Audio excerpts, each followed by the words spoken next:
लाखोंची मध्य प्रदेश म्हणून या काळी झाला. ते केवळ आपल्या संविधानाचे शिल्पकारच नव्हे तर कोट्यवधी लोकांसाठी आशेचे किरण होते.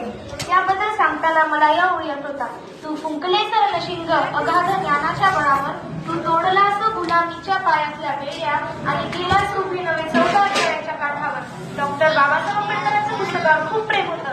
शिक्षण हे सर्वश्रेष्ठ समस्या आहे असं त्यांचे म्हणणे होते. ते नेहमी म्हणायचे की शिक्षण हे वाघिणीचं दूध आहे, जो ते प्राशन करेल तो गुरगुरल्याशिवाय येणारे आहे.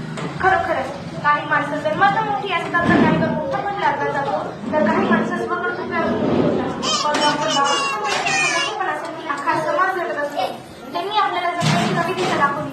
अहो, जनावरांसारखे होते जगणं, तो माणूस बनून गेला, तो गुलाम आधी आम्हाला बादशाह बनून गेला.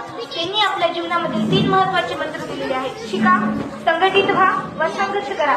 शिका, आपण खूप अभ्यास केला पाहिजे. संघटित व्हा, आपण एकत्र राहिले पाहिजे